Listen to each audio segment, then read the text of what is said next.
在咧台语歌谣内面呢，有真侪描写工课、生活，甚至是爱情的歌曲。长期在咧研究在地文化铺主副主席，最近有推出3本伫1997年家己当地采集的台语歌谣集，这内面有真侪重要的民间文学资料。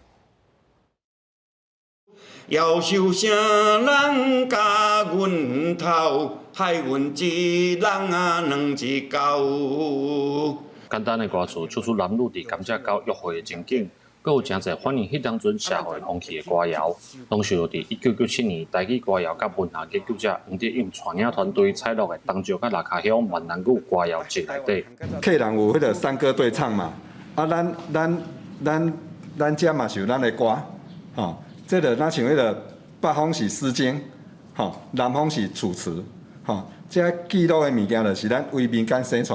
啊，拢写了，啊，就分吼有一个数量了啊，就分互团员，啊，等于个翻译华文安尼，啊，毋则讲安尼有台语交国语安尼对照。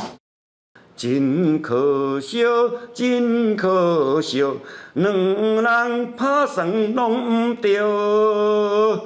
想要去死，毋惊人笑，无想细汉爸母摇。黄德勇讲，民间文学是一般人的生活体验，嘛是一种一嘴传一耳的重要文化。毋过，即马当咧消失。伫台湾所产生的物件，迄个物件，咱家己本地化，伫即个土地上，自然咱伫遮生活200-300人来，咱的先民都有能力，通来按地团啊到即阵。即阵拄会当讲是要失传。找出这个歌谣集的铺主好处是讲，这个资料采录到今已经25档，不过写伫册内底真侪物件，即马可能已经消失去啊。这种长时间的记录，伫政府相关单位要插手进前，民间团体只会当尽量做，替后一代留存更较侪在地文史。记者林伟霆，嘉义报道。